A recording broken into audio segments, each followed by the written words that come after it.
Hello friends, my name is Henil Jain. I welcome you all to my YouTube channel Motivational Guru. मैं आप सबका मेरे YouTube channel Motivational Guru पर हार्दिक स्वागत करता हूँ। हम लेके आए एक फ्रेश एपिसोड, एक नया एपिसोड और काफ़ी खास एपिसोड है। आज हमारे साथ जो है उन व्यक्ति के बारे में मैं एक ही चीज़ कहना चाहूँगा कि हाँ, लोगों ने उन पर पत्थर फेंके थे, उन पत्थरों को भी उन्होंने संभाल के रखा। उन पत्थरों से ही उन्होंने एक मजबूत इमारत खड़ी की है और आज हाँ, उन्होंने उसी पत्थरों से एक मजबूत इमारत खड़ी की है। वैसे उनके हौसले भी काफ़ी मजबूत है। मैं और किसी के बारे नहीं, माननीय श्री राज के पुरोहित के बारे में ही बात कर रहा हूँ, जो आज हमारे बीच हाजिर हो गए। वो भूतपूर्व कैबिनेट मिनिस्टर रह चुके हैं। हाल ही में वो महाराष्ट्र के विधानसभा के गढ़ प्रमुख विपक्ष के बने हुए हैं और भी उनकी कई सारी उपलब्धियां हैं। तो आज उनके ही मुख से अपन सुनेंगे कि वो क्या कहेंगे अपने बारे में, अपने जीवन के बारे में। तो चलिए शुरू करते।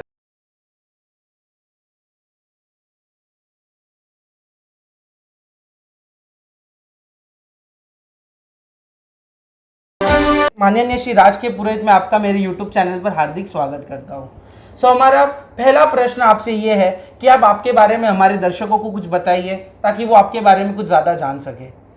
जैन साहब, सर्वप्रथम मैं आपका धन्यवाद करता हूँ कि मुझे इस योग्य आपने समझा कि मेरा इंटरव्यू हो और लोग देखें। मैं राजस्थान में सिरोही ज़िले में बहुत छोटे गांव फोगनी में एक बहुत प्रभावशाली परिवार, आर्थिक दृष्टि से भी, सामाजिक दृष्टि से भी और व्यक्तित्व के धनी मेरे पिताजी, ऐसे परिवार में जन्म हुआ। उन्होंने कम उम्र में बहुत मेहनत की। कम उम्र में नौकरी करके पढ़ाई की। कम उम्र में बहुत ज़्यादा सफलता मिली, बहुत ज़्यादा धन अर्जित किया, पर वो एक राजा बने, मन के राजा, दिल के राजा, लोगों के राजा। और उन्होंने खुशियाँ बांटी। पंचायती की तो बहुत बड़े वो पंच थे। पॉजिटिव पंचायती की, लोगों की तकलीफें दूर की, समाज में लोगों के हित में काम किया। और एक विशेषता थी, उनका जो व्यक्तित्व था वो चुंबकीय था। जहाँ बैठ जाते थे वहाँ 50 लोग इकट्ठे होते थे और जब किसी का दुख उनको देखा नहीं जाता था। और दूसरा जो मुझे उनसे जो गुण मिला वो लिखा, समाज में सबको साथ में लेके चलो। तोड़ना तो बहुत इजी है, अब थोड़ा भी कुछ करो तो ज़िंदगी भर की दुश्मनी हो जाती है, पर उन्होंने जोड़ना सीखा। और दो बातें उन्होंने जो मुझे सिखाई कि एक तो संबंधियों से, मित्रों से झगड़ा नहीं करना। कभी कुछ बात हो जाती है, हाँ भरो, आगे बढ़ो, क्योंकि आप रिश्तेदारों से, मित्रों से और परिवार वालों से जीत नहीं सकते। अगर आप उसमें उलझ गए तो आप आगे नहीं बढ़ सकते। मुझे लगता है इतना बड़ा सिद्धांत बहुत याद रखना चाहिए। दूसरा, उन्होंने कहा जीव दया। मैं जैनों की बस्ती में रहता हूँ। ऐसा गाँव में बहुत कम होता है। हर एक समाज की अपनी बस्ती होती है। हमारे पुरोहित समाज की भी बस्ती है, तो मेघवाल समाज की भी बस्ती है, तो राजपूत समाज की बस्ती है, तो जैन समाज वहाँ देसी गाँव भाषा में वाह बोलते हैं, तो वहाँ है। वैसे तो जो जैनों का वाह है, उनके बीच में हमारा घर है। और मेरा उठना बैठना व्यवहार जैनों के साथ हुआ। मेरे जीवन में अहिंसा से प्रभावित रहा, जैन संतों से प्रभावित रहा। जैन मंदिर घर से दीवार से सटा हुआ है, तो मंदिर में जाने से मैं जैन संस्कृति से भी प्रभावित रहा। चूँकि मैं बहुत प्रभावशाली घर का था, बहुत खाते पीते घर का लड़का था, तो एक दुनिया में लोगों से मिलने का भी मौका मिला। और बचपन से ही एक मजबूत नींव पे खड़ा रहा। और एक जो दूसरी बात उन्होंने कही, सब कुछ करना, किसी की हाय मत लेना।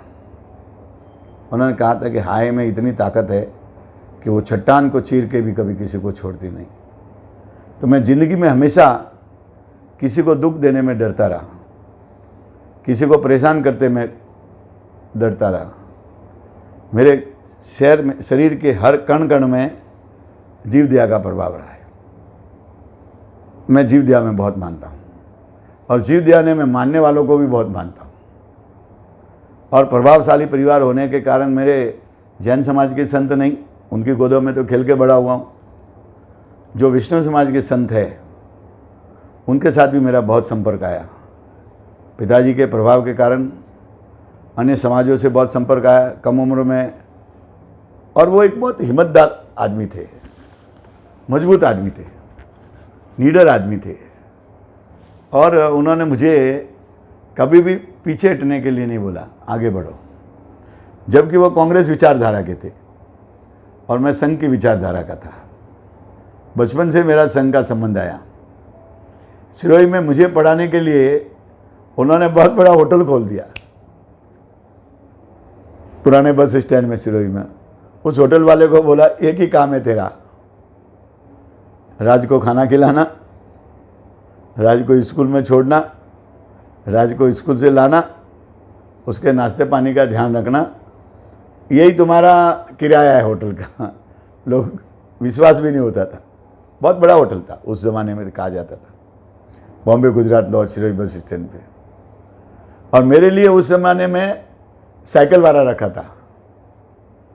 वो बहुत इंटरेस्टिंग बात है, वो साइकिल वाले का काम था कि मुझे स्कूल छोड़ने आवे।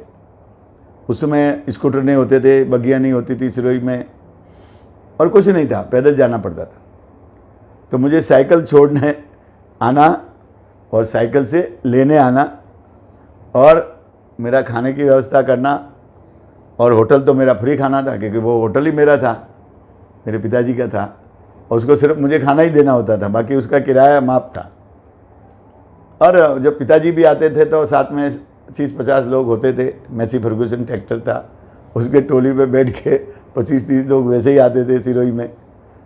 और पूरे गांव में उन्होंने सबको बोल रखा था कि मेरा बेटा कभी भी उधार मांगे तो मना मत करना। गांव में भजिए खाना, मिठाई खाना, छोटी मोटी चीज़ लेना।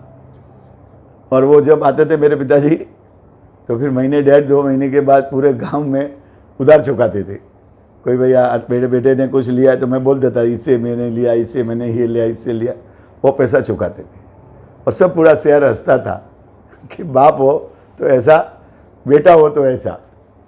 और बहुत विश्वास करते थे। मेरे पिताजी का नाम बहुत होने के कारण मुझे बहुत फ़ायदा मिला। और दूसरा, जो मुझे साइकिल में खर्चा छोड़ना आता था और लेने आता था, उस समय मेरा पॉकेट मनी कितनी थी आपको पता है? 25 पैसा। उस जमाने के 25 पैसे की ताकत कितनी थी? 5 पैसे में तो आइसक्रीम का कप आता था इतना सारा। 5 पैसे में 1 किलो टमाटर आते थे, 5 किलो में 1 किलो गाजर आते थे, 5 पैसे में 1 किलो तरबूजा आता था, और मूंगफली आती थी। दूसरा मूंगफली और चना, ये 3-4 ही स्कूल के सामने 1-2 लारी वाले थे ना। अब ये 25 पैसे की इतनी ताकत होती थी प्रकाश जी कि पूरा स्कूल मेरे पीछे घूमता था, क्योंकि ये 25 पैसे में 5 किलो आता था सब कुछ। 1 किलो ये सिंगदाने, वो सेके हुए आते ना, वो तरबूजा, खरबूजा, गाजर। वैसे हमारे उस समय में एक और हंसी बात है, मुंबई आया तो गाजर का महत्व पता चला। उधर हम गाजर खाते नहीं थे, हम भैंसों को खिलाते थे। तो हम बोलते ये भैंसों का खिलाने वाला हम थोड़ी खाए। अब प्रॉब्लम थी कि मैं सबको कुछ खिलाता, आइसक्रीम कैसे बांटूं? और मैं खाने का बहुत शौकीन था, मिठाई का। हमारे उस ज़माने में हंसी मजाक होती थी कि राज को कुछ को कि आज तो उनके फलाने के गांव में घर में आज मिठाई बन रही है। राज न जात देखता था, न पात देखता था, न उसके घर में पहुंच जाता था। तो हमारे गांव में मुझे चिढ़ाने के लिए, मस्ती मजाक करने के लिए लोग चारों तरफ घूमते ही थे। हमारे स्कूल में भी आप ऐसी स्थिति थी कि वहाँ का जो मास्टर था ना, हम रुबाब से बैठते थे, वो मास्टर खुद स्कूल में के लिए लेने आता था, और आते वक्त स्कूल की गोलियां लेके साथ में आता था। लो भाई गोली खा और भाई स्कूल चल। फिर हम बोलते थे बैठो बैठो। फिर वो आधा घंटा बेचारा बैठता था। तब हमारी माँ हमको तैयार करती थी फिर हम रुबाब से वो आगे आगे और हम स्कूल के पीछे पीछे। एक बचपन एक बहुत ही प्रभावी ढंग से हुआ और मुझे लगता है कि मैंने 5वीं तक गांव में स्कूल की, स्कूल गए कि नहीं गए, स्कूल देखा कि नहीं देखा, पर 5वीं किया। और उसके बाद मेरे पिताजी ने होटल खोला सिरोही ज़िले में। हाँ, उसमें एक बात थी, मेघवाल अपने भाई है, आज जातिवाद का ज़माना नहीं है, पर वो दुर्भाग्य से वो पीरियड था 1954 का, 50-60 का, जिस समय मेघवाल और श्रवण का सब अलग अलग थे। अगर किसी से टच किया हो ना तो सोनावनी करना, मतलब सोने का पानी लेके छिड़कना पड़ता था। ऐसा होना नहीं चाहिए। मेरे मेघवाल समाज के और SC क्लास के बहुत दोस्त थे, फरका और वीरा, और मेरे भाई से भी बढ़कर थे। तो मुझे बोलते थे आज वो मेघवालों के घर में आज मालपुआ है। मालपुआ जब मीठा खाने की चीज़ होती है, मालपुआ है। तो मैं पहुंच जाता था, लोग पीछे दौड़ते रहे, क्या जा रहा है, मेघवालों का घर है। मेरे लिए ना मेघवाल था, न कोई कुमार था, न कोई ना, मेरे लिए तो मालपुआ इम्पोर्टेंट था। तो उसको मुझे लोग बोलते थे तो हरकिया है, हमारी राजस्थान की भाषा मतलब हरकिया है, मिठाई खाने का शौकीन है, खाने का मतलब एक बहुत ही खासे पीते वो गज़म क्या। और मैं सिरोही में आया। सिरोही में स्कूल मैंने कहा कि साइकिल से मुझे लेने छोड़ने वाला था, खाने के लिए मेरे लिए होटल थी, सोने के लिए ध्यान रखने के लिए आदमी थे, और मैं उसमें शुरुआत हुआ। स्कूल में बहुत प्रभावी था। एक वहाँ पर नारायण सिंह जी राठौड़ थे अध्यापक, बहुत ही भले इंसान थे, ज़बरदस्त। उन्होंने मुझे बहुत संभाला, मेरे लिए ध्यान भी दिया। मैं हो सकता था कि स्कूल के कठिन दिनों में मैं पढ़ाई छोड़ भी सकता था, पर उन्होंने मुझे पढ़ाई छोड़ने नहीं दी। और मेरे पिताजी शिक्षा प्रेमी थे। उन्होंने कहा सब कुछ कर, तुझे पढ़ना तो पड़ेगा ही। नहीं पढ़ता था तो एक प्रताप घांसी करके था, वो मुझे पढ़ाने आता था, वो मुझे ठोकता भी था। ये बातें मेरे मामा को, मेरे भाई को, और विशेष रूप से मेरी मैती बहन, उसको बहुत बुरी लगी। और जब उनको पता चला कि मुझे पढ़ाई में बहुत तकलीफ हो रही है ना, तो मेरी बहन, उसका कालंदरी में ससुराल था, तो वो बस पकड़ के सिरोही आ जाती थी। होटल हमारा ही था, रुकने की तो कोई चिंता थी नहीं। और आके एक बार तो उसने, वो जो प्रताप घांसी था ना, उसका गला पकड़ लिया। बोले तेरी हिम्मत कैसे हुई, तेरी औकात कैसे हुई मेरे भाई पे। तो बोला मैं कहाँ मारता हूँ, मैं तो शिक्षा देता हूँ। बोले शिक्षा दे, तेरे घर में जा, चल, मेरे भाई को पढ़ाना नहीं। बाद में कई लोगों के समझाने के बाद फिर से वो प्रताप मुझे पढ़ाने लगा। इस दरमियान मेरी ज़िंदगी में एक क्रांति हुई। सिरोही में एक तालाब है, और उस तालाब में शिक्षा शाखा लगती थी। सिरोही की उस समय वो एक ही शाखा थी RSS की, जो वहाँ पे लगती थी। वहाँ पर एक पढ़ाने वाले एक व्यक्ति, मैं बहुत भूल गया, वो ज़माना अलग था, वो होटल में खाना खाने आते थे। होटल में यही मेन होटल थी वहाँ पर, अच्छी ढंग की होटल, थाली सिस्टम था। तो सब मुझे देखते थे, छोटा था, देखने लायक, हैंडसम भी था खूब, और कपड़े भी पिताजी की कृपा से अच्छे थे। तो एक लोग मिलते रहना चाहते कि अरे भाई कौन है ये। तो उनका मेरा संपर्क हुआ। तो मुझे अजमेर के पास एक गांव है, मैं नाम याद आएगा बीच में तो बताऊंगा, वहाँ के प्रचार लालचंद जी उनका नाम था, और वो राष्ट्रीय RSS के प्रचारक होकर सिरोही में आए थे। इन दिनों में संघ का इतना काम था नहीं, तो कभी किसी के घर पे खाने के, संघ वाले किसी कहीं बाहर नहीं खाते थे कॉमर्शियल में, वो किसी न किसी घर में खाते थे। तो कहीं ना कहीं कभी ऐसी परिस्थिति होती थी कि वो किसी के साथ होटल में खाना खाने आते थे। बहुत ही आकर्षक पर्सनालिटी थी उनकी, बहुत ही अच्छे व्यक्ति थे।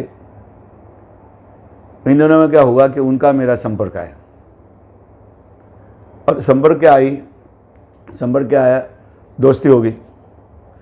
उनको तो दोस्ती करनी थी कि मुझे साका में ले जाना था, और मुझे जिज्ञासा कि कौन है, क्या है। तो बोले छो खेलोगे? मैंने कहा खेलेंगे। तो मैं उत्साह बनता, जोरदार आदमी था शरीर में भी। मैं कहा चलो खेलेंगे, कबड्डी खेलो? मैं कहा खेलेंगे। अच्छा तू खेलो? मैं कहा खेलेंगे। तो मुझे एक बार साका में लेके गए। साका में 1 दिन गया, 2 दिन गया, 4 दिन गया, महीना भर गया। मेरे ज़िंदगी का रास्ता बदल गया। बहुत इमोशनल बात है। मैं आज इस आपके कैमरे पे कहने को तैयार हूँ कि अगर मैं उस दिन साका में नहीं जाता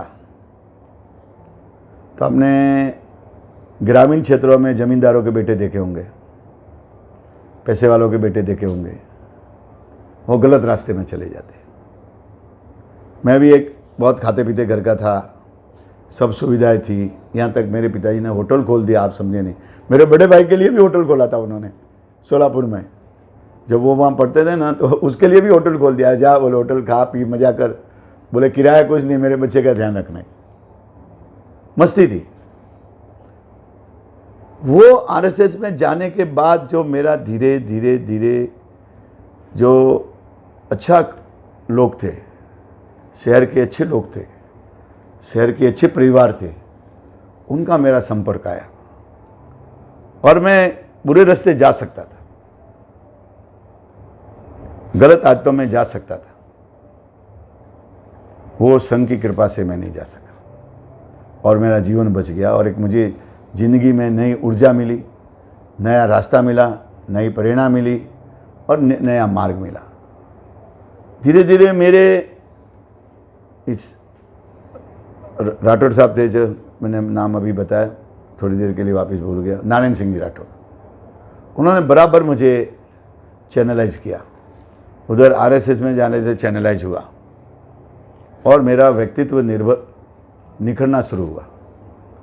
लोगों ने मुझे गंभीरता से लेना शुरू किया। मैं आपको अच्छा लगेगा, मैं कम उम्र में ही लोगों की शिकायतें दूर करने लगा,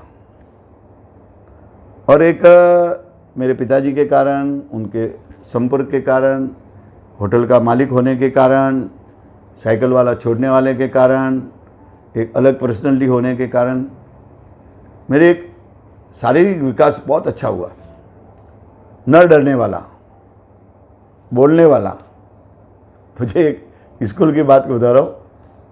पहले स्कूल में प्रार्थना होती थी, पहले स्कूलों में, और प्रार्थना में किसी न किसी को प्रार्थना बोलना आती थी। तो मैं बाथरूम सिंगर तो था, आपस में दोस्तों के बीच में था, पर कभी स्टेज पे चढ़ के नहीं बोला मैं। ये 8वीं 9वीं की बात है। तो स्टेज पे जाके मुझे बोलना, तो मैं लोगों को थोड़ा तो उड़ाता भी था। अलर्ट जिसको बोलते हैं, अलर्ट जवानी, अलर्ट जोश। तो लोग मुझे बहुत कम टकराते भी थे मेरे से, लोग नमस्ते करके भी निकलते थे उन दिनों में भी, और साइड में हो जाती थी।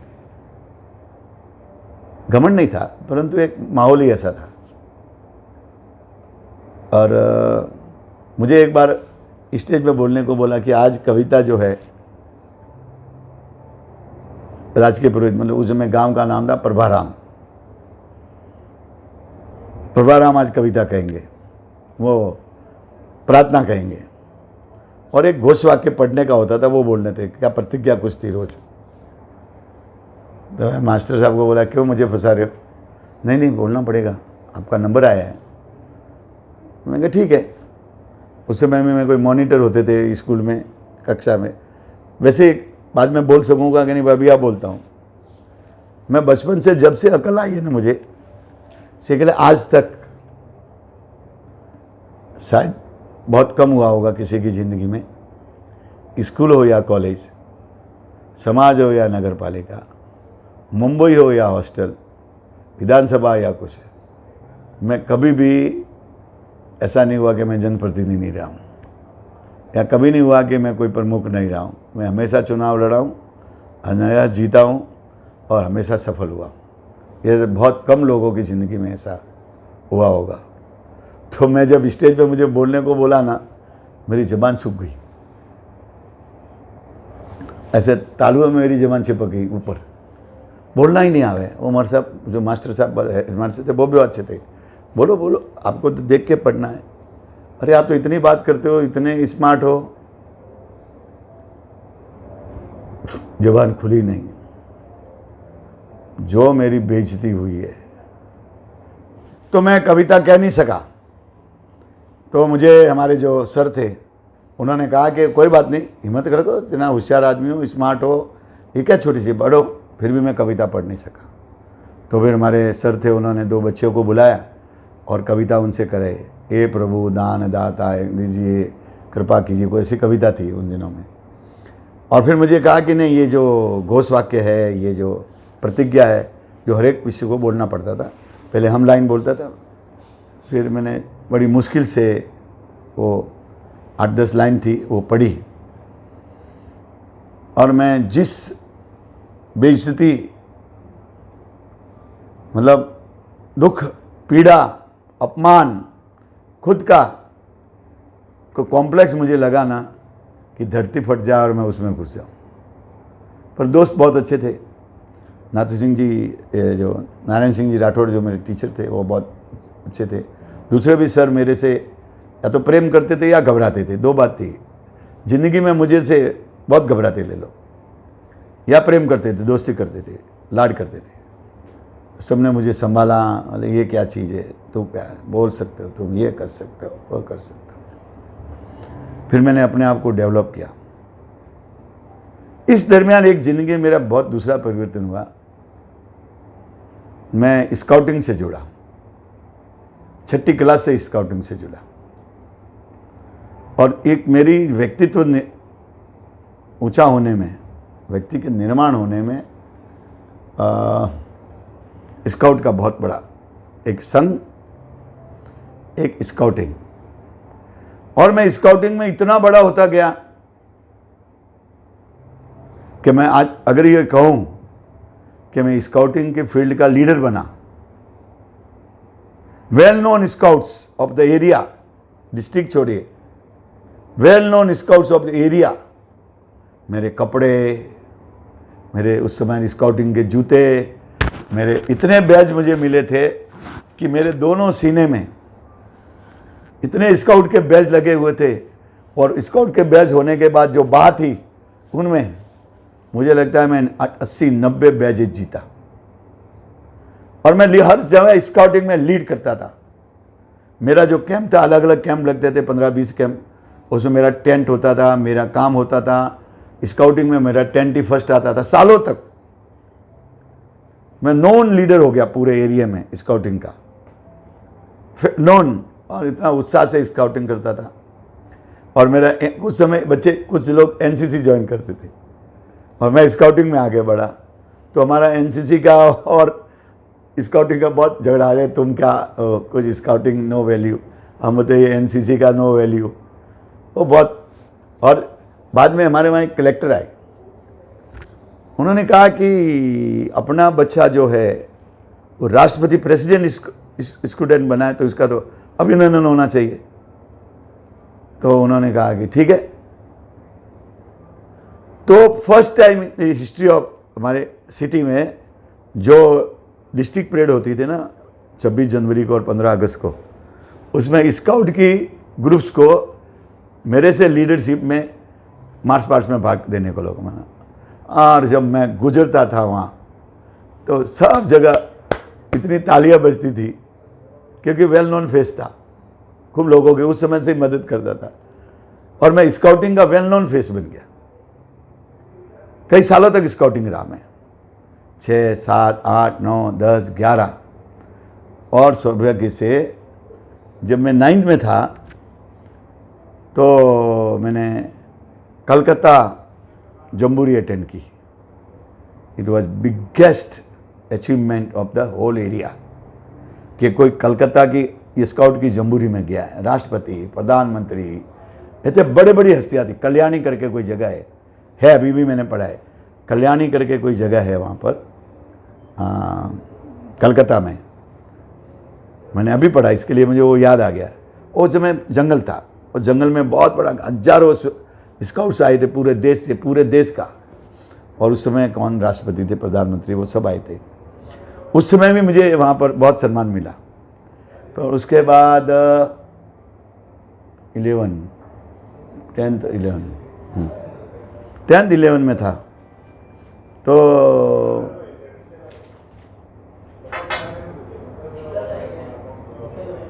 मुंबई में हुई जम्बूरी मतलब नेशनल लेवल का स्काउट्स का कार्यक्रम। हजारों स्काउट्स आते थे, 3 दिन का होता था, हजारों। जिन्होंने ज़िंदगी में जो जम्बूरी देखी ना, वो अपनी लाइफ में कभी भूल नहीं सकता। तो अंडरस्टैंडिंग, इंटरनेशनल अंडरस्टैंडिंग, ये शब्द ढूंढने थे। मैं तीसरे नंबर पे आया, नंबर ढूंढने में। आई वॉज 3rd, वो आया उसमें। और भी उस समय भी मुझे उस समय के राष्ट्रपति थे, उनसे मुझे मुंबई शहर में, और वो कहाँ हुई थी, आर्य कॉलोनी में। स्काउटिंग के क्षेत्र में मैंने राष्ट्रीय स्तर पर राष्ट्रपति के हाथों प्रेसिडेंट स्काउट बना 2 बार, बॉम्बे की जम्बूरी का हीरो बना, राजस्थान में 3 बार स्टेट लेवल की जम्बूरी आई हुई, राजस्थान स्टेट का best scout of the Rajasthan state बना। मैंने करीबन 32 से 40 कैंप किए। इन कैंप से एक बात हो गई, मेरे मन में हमेशा के लिए जाति का जो भेदभाव था वो खत्म हो गया। स्काउटिंग में ने मेरी ज़िंदगी बदली, और मुझे 1-2 बातें जो मैंने सीखी, वो घर से दूर रहना, आत्मनिर्भर बनना, कंपटीशन में भाग लेना, अच्छा वक्ता बनना, दूसरों को साथ में लेके चलना, leadership quality I developed in scouting. Leader बनो। और मैंने बड़ी बड़ी 500 स्काउट्स के रैलीज़ को मैंने संभाला, उनको मार्गदर्शन किया। I become a ideal in scouts for others scouts, उनके लिए एक आदर्श स्काउट बना। उससे भी ज़्यादा मैंने बड़ी जो चीज़ सीखी ना, जिसने मेरा जीवन परिवर्तन किया। मैं बचपन से जातियों में नहीं माना, मैं बचपन से, मेरे धर्म का मुझे गर्व है कि मैं अच्छा एक परिवार का हूँ, परंतु मैंने कभी इस चीज़ को महत्व नहीं दिया। मैं संघ में हूँ, संघ का स्वयंसेवक हूँ, मैंने काफ़ी वर्षों से संघ में काम करता हूँ, आज भी संघ का काम करता हूँ, परंतु किसी भी धर्म के प्रति मैंने इनमें छोटा विचार नहीं रहा। पर स्काउटिंग ने जो मुझे सिखाया ना, मैं जाति के भेदभाव को ख़त्म करके आगे बढ़ा। और मेरी ज़िंदगी में आज भी कौन किस जाति का है ये मुझे कोई फ़र्क नहीं पड़ता, कौन किस भाषा का है, मैं कहाँ जीता हूँ वो मैं आज मैं बताऊँगा। मैं तो महाराष्ट्रियन के बीच में जीता, 40 साल से गुजरातियों के बीच में जीता, 40 साल से मुसलमानों के बीच में जीता, 40 साल से ईसाइयों के बीच में जीता। न तो कोई मेरा यहाँ रिश्तेदार है, न यहाँ कोई गांव का है, न कोई बहुत समाज के भी 15-20 है, परंतु सबको साथ में लेके चला। दूसरा स्काउट में सीखा टू सर्व, सेवा करो, हेल्पफुल बनो। और वो दोनों गुण मेरे को ज़िंदगी में इस मुकाम में पहुंचाने में बहुत बढ़ गया है। मैं स्काउटिंग मूवमेंट का बहुत ज़िंदगी के तहत ज़िंदगी से उनका धन्यवाद करता हूँ। मैंने बहुत स्काउट में काम किया और एक बहुत बड़ा माइलेज हासिल किया। फिर मेरे के उस समय की एक सबसे बड़ी दिक्कत बात बनी थी, मैं गलती से साइंस ले लिया 9वीं और 10वीं में। मेरे पिताजी ने बोला डॉक्टर बन, तो साइंस लिया। पहली बात तो था कि मैं साइंस मेरे दिलो दिमाग में बैठती नहीं थी, मैथ्स मेरे दिलो दिमाग में बैठती नहीं थी। अब ले लिया सो ले लिया। 9वीं में तो वहीं स्कूल का एग्ज़ाम थे, तो हमने पास भी कर दिया। 10वीं को मैंने मेरे पिताजी को, पापा अपने बस का ये रोग नहीं है, मैं साइंस में 10वीं में पास नहीं हो सकूंगा। पिताजी तो थोड़ा, उनको अपने पैसे का भी ईगो था, पर पॉजिटिव ईगो था, घमंड नहीं बोलता हूँ, एक अच्छा उनको था। बोले कैसे तू फेल होगा देखता हूँ, और उन्होंने मेरे लिए 6 ट्यूशन रखे, हर विषय का, फिजिक्स का ट्यूशन रखा, केमिस्ट्री का ट्यूशन रखा, बायोलॉजी का ट्यूशन रखा। फिर मैंने कहा ना, वो जीव दिया फिर सामने आई, बोले मेंढक काटो।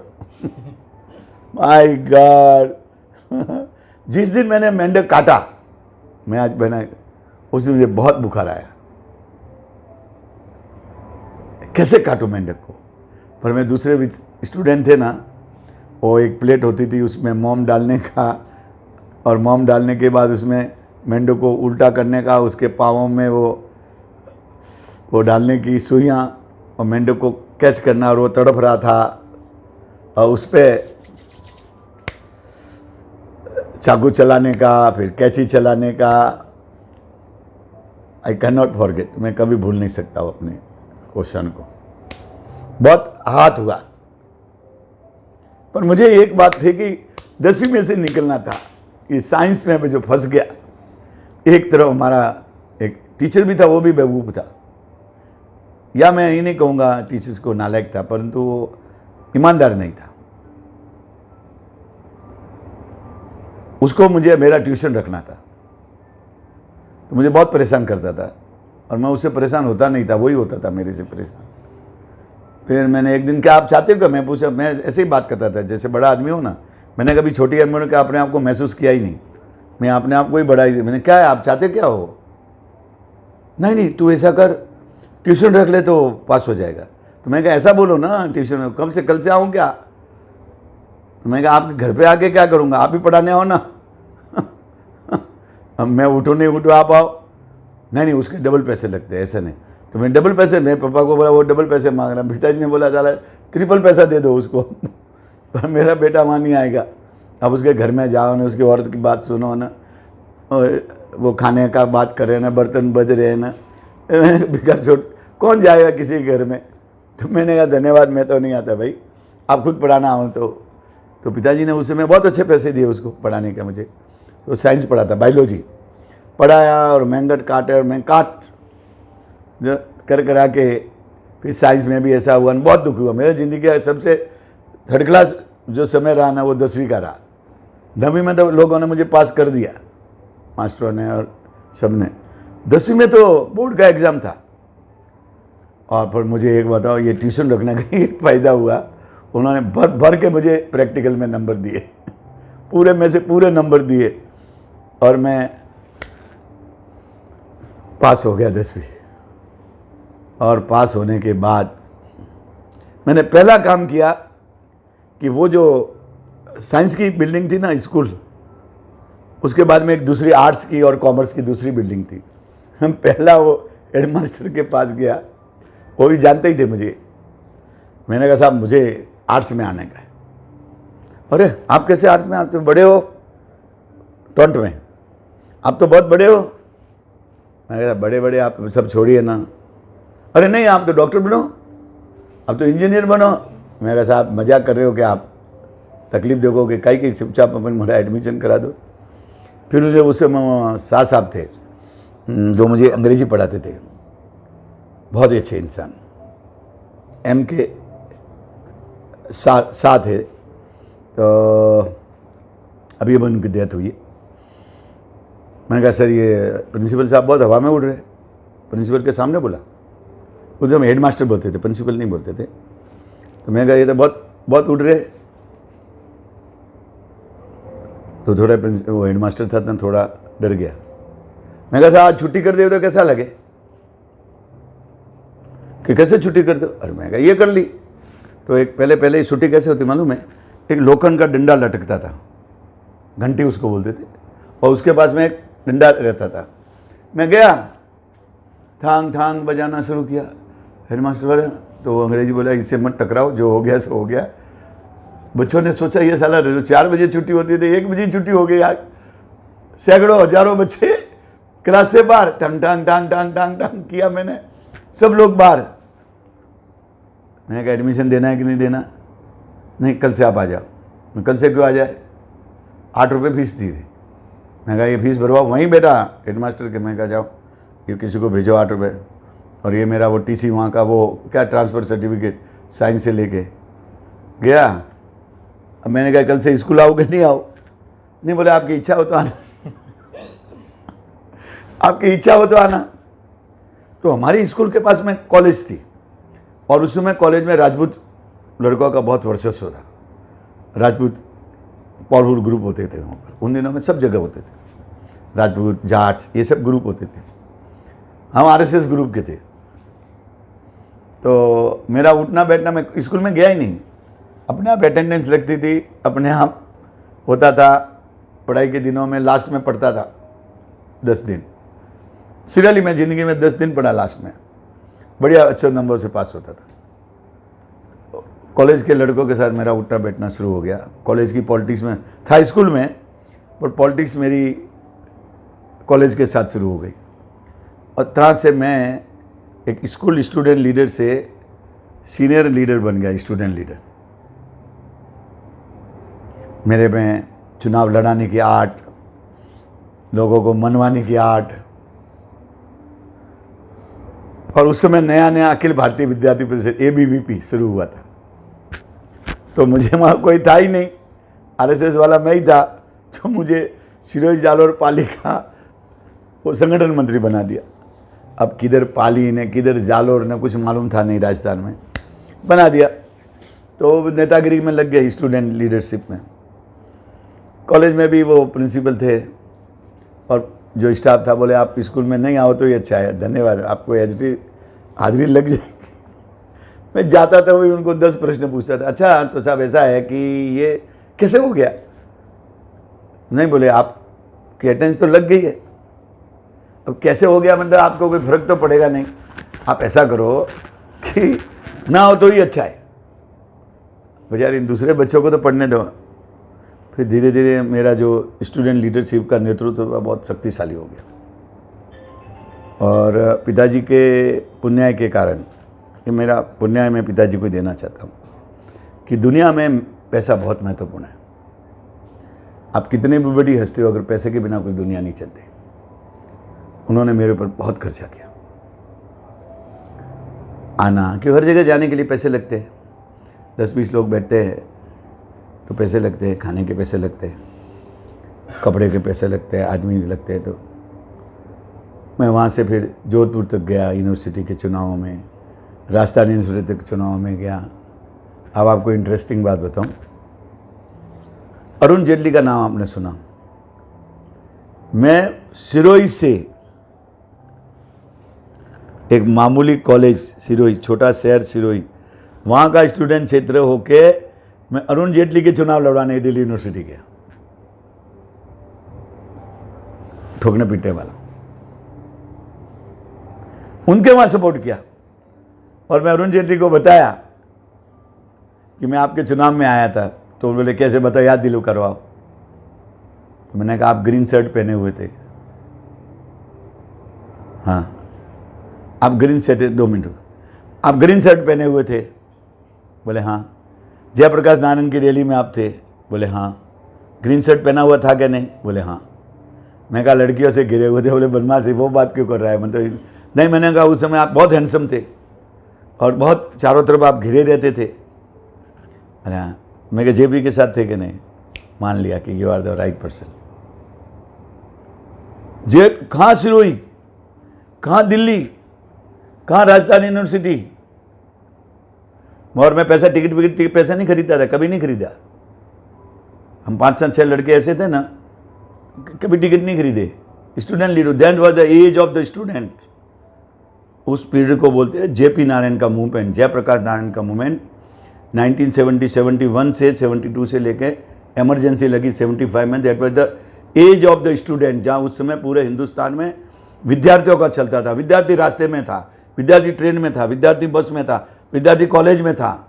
It was the age of student, youth का एज था, माहौल था, ताजगी थी, जवानी थी, मोर्चे थे, धरने थे, एकदम माहौल था अलग अलग।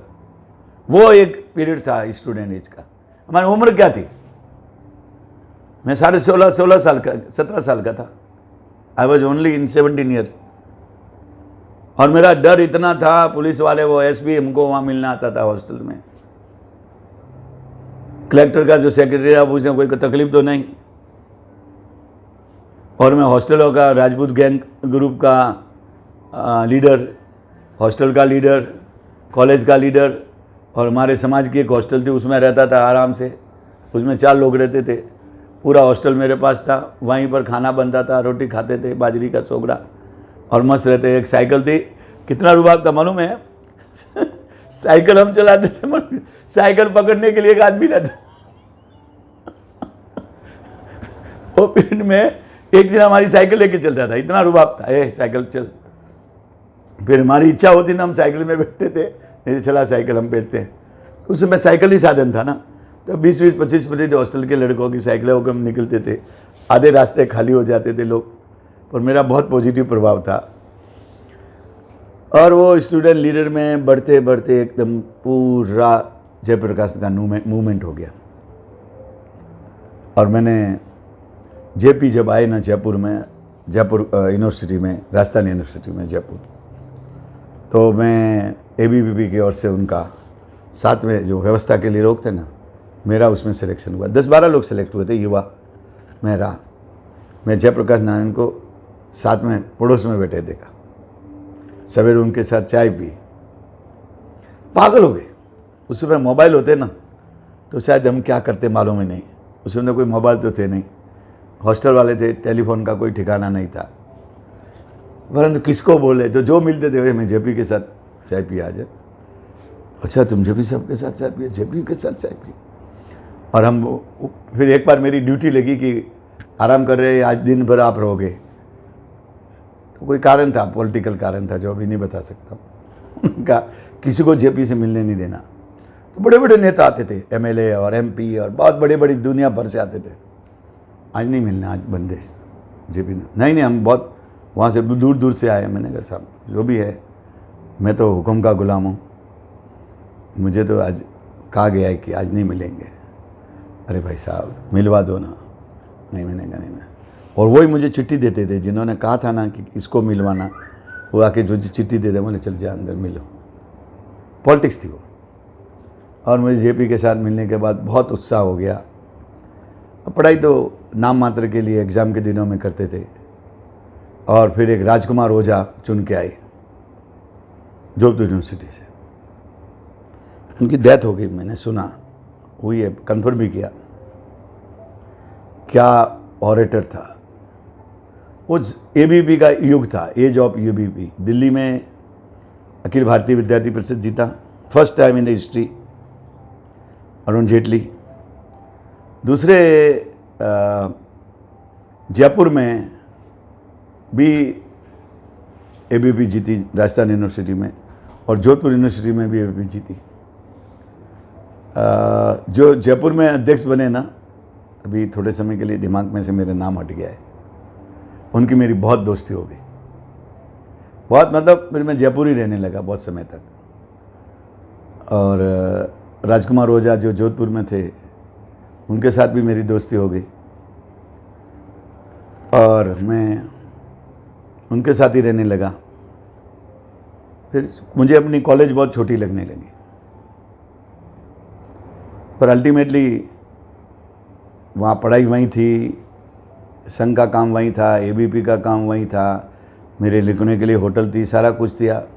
ये पूरे संघर्ष में बहुत पैसा लगा। मुझे पिताजी ने कभी पैसे की तकलीफ नहीं होने दी, ना उन्होंने कभी कहा कि ये कितना खर्चा क्यों हो रहा है। और उसका कारण क्या हुआ कि मेरा जनसंघ के साथ एक्सपोजर हुआ उन दिनों में। और मैं चाहते न चाहते हुए भी एक जनसंघ का इनडायरेक्टली लीडर नहीं बना, पर जनसंघ का हेल्पर बन गया। जनसंघ को कोई भी जरूरत होती थी थोड़े बहुत रुपयों की तो मैं भी करवा देता था, बाजार से कलेक्शन करवा देता था। कोई छोटी मोटी रैली होती तो बंद करा देता था। कहीं जयपुर में संघर्ष होता तो भी मैं बंद करा देता था। ऐसा कुल मिला के जो माहौल बना उसमें एक ज़िंदगी में परिवर्तन हो गया। दिल्ली में संपर्क, जयपुर में संपर्क, यहाँ संपर्क, ये मेरी परिस्थितियाँ बदली और I become a established student leader. जहाँ स्कूलों में कॉलेजों में मुझे सीरियसली लिया गया। और इन दिनों में एक बार बताऊं, मैं जब जाता था ना तो हमारा वहाँ का एमएलए और कांग्रेसी नेता वो गली का रुख बदल देते थे, छोड़ देते, वो गली में से जाते नहीं थे। और हम उत्साह में थे। वहाँ पर उस समय हरिदेव जोशी आए थे, मुख्यमंत्री राजस्थान, और उन्होंने हमको चैलेंज किया कि किसकी हिम्मत है कि वो हमको रोक सके। गुस्सा, मैं उस समय जोधपुर में था, जोधपुर से बस उठाई डिपो से और बस के आए, बस को लेकर भीड़ में घुसे। उस समय को उस रास्ते में 6 घंटे लगते थे, रोड खराब, बसें खराब, और वो बस लेके हम चलती मीटिंग में घुस गए। पुलिस ने लाठीचार्ज किया बेफाम, पब्लिक हमको देख के भाग गई। हमने स्टेज पे जाके हरदेव जोशी जी को ऐसा पकड़ा 3-4 लड़कों ने और स्टेज से नीचे गिरे। खूब लाठियाँ चली, खूब लगी भी, पर हरिदेव जोशी माननीय मुख्यमंत्री जी की मीटिंग हमने सफल नहीं होने दी। क्या कर लेती पुलिस, क्योंकि हरिदेव जोशी के बाद तो पुलिस को हमारे साथ ही रहना था। हमने बोला क्या है, नहीं बहुत गलत काम किया आप लोगों ने। मैं कहा एसपी साहब, वो हरदेव जोशी तो चले गए, अभी आपको तो हमारे साथ रहना है, आप शांत हो जाओ ना, आप क्या को डंडे मार रहे हो गया ना, वो गए ना, जोशी जी गए, तो अभी आप शांत हो जाओ। ऐसे उसे हुकुम सिंह करके गवर्नर हुआ करते थे, हुकुम सिंह जी, सरदार हुकुम सिंह। एक हमारा खान करके आया, MS खान या खान, सॉरी माफ़ करना, MS खान नहीं, खान, एक नंबर का क्रूर कलेक्टर, घमंडी कलेक्टर। उनकी हमारी टक्कर हुई जोरदार। उनकी बेटी की शादी में गवर्नर साहब आ रहे थे माउंट आबू से, हमने रास्ते में गाड़ी रोकी। गवर्नर मतलब क्या, आगे 4-5 मोटरसाइकिल, आगे गाड़ियाँ, पुलिस, पीछे पुलिस, गाड़ियाँ, रास्ते में जंगल में रोकी। मैंने कहा गवर्नर साहब से बात करनी है। पुलिस वालों ने डंडे निकालने शुरू किए। मैं कहा क्या है, क्यों उठा मार रहे हो? मैं गवर्नर साहब क्या है, आपसे मिल नहीं सकते क्या? मेरी उम्र से मुझ समय 17 साल होगी। मैं कहा गवर्नर साहब से बात नहीं कर सकते? अरे बच्चों बोलो। मैं कहा बच्चों क्या है, तुम मार रहे? उन्होंने कहा ये क्या कर रहे हो आप? ली गाड़ी साइड में, बामनवाड़ जी के पास में। मैं कहा जिस कलेक्टर की शादी में जा रहे हो वो तो भ्रष्ट है, सारी सरकारी मशीनरी का उपयोग कर रहा है उसके बेटी की शादी में। आप हर टेबल में देखना गवर्नमेंट ऑफ राजस्थान सिरोही लिखा हुआ है, हर दरी पे देखिए गवर्नमेंट ऑफ राजस्थान सिरोही लिखा हुआ है, हर सरकारी साधन पे देखिए कि गवर्नमेंट ऑफ राजस्थान सिरोही लिखा हुआ है। मैं कहा ये तो सरकारी खर्चे पर अपनी बेटी की शादी कर रहा है, आपने ऐसी शादी में नहीं जाना चाहिए। फिर बोले ठीक है, मैं तुमको माउंट आबू में मिलाऊंगा। आज बेटी की उसकी शादी है ना, इसलिए मैं वापस नहीं जाऊंगा। अगर बेटे की शादी होती तो मैं जरूर चला जाता। बेटी की शादी है और मैं इसको चेक करूंगा। धन्यवाद करता हूं राज्यपाल जी का, वो गए शादी में और उन्होंने अपनी आंखों से देखा कि सरकारी मशीनरी का दुरुपयोग हो रहा है, भ्रष्टाचार हो रहा है, और जो शादी हो रही है वो सरकारी खर्चे पे हो रही है, सरकारी साधनों से हो रही है। उसमें टेलीफोन तो नहीं होते थे। घूमता घामता मैसेज आया 3 दिन के बाद कि गवर्नर साहब ने जो राजकीय पुरोहित और अलग अलग लड़के थे ना उनको बुलाया है माउंट आबू। तो माउंट आबू में जाने के लिए पैसे किसके पास थे? पैसे तो लेने वाले बस वाले थे, ले नहीं रहे थे। हम गए माउंट आबू, मिले हम गवर्नर साहब को उसका ठाट बाट सब देख के खुश हो गए। उन्होंने अच्छी तरह से व्यवहार किया हमारे साथ और मुझे उन्होंने सुनी बात और मुझे बोलते हुए बहुत खुशी है कि 7वें 8वें दिन उस कलेक्टर का ट्रांसफ़र हुआ। वो एक मेरे ज़िंदगी का बहुत बड़ा टर्निंग पॉइंट था कि मैं एक मुख्यमंत्री जी को चलती हुई मीटिंग में से स्टेज से गिरा सकता हूँ और प्रशासन मेरा कुछ नहीं बिगाड़ सकता। I am the student power. और दूसरा मेरे पास सामने हुआ कि वो राज्यपाल की गाड़ी रोक सकता हूँ, मैं राज्यपाल जी तक अपनी बात पहुँचा सकता हूँ। ये बात पेपरों में बहुत बड़े बड़े उसमें आई, दिल्ली तक पहुँची बात। और मैं राज्यपाल मुझे मिलने के लिए बुला सकते और मैं राज्यपाल गवर्नर साहब लॉर्ड साहब मैं उनसे मिल सकता हूँ और कलेक्टर का ट्रांसफ़र करा सकता हूँ। इन बातों ने मेरे जीवन में एक नया तरंग दिया कि yes I am the leader. मैं बोल सकता हूँ, मैं मिल सकता हूँ और मैं डरता नहीं हूँ। एक मैच्योरिटी का भाव, जो वयस्क होने का जो एक भाव होता है ना, वो मेरे शरीर में आया कि मैं बच्चा नहीं हूँ।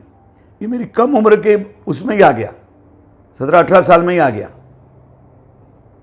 और इससे मेरी बात करने का तौर तरीका, व्यवहार का तौर तरीका पॉजिटिव हो गया मैं।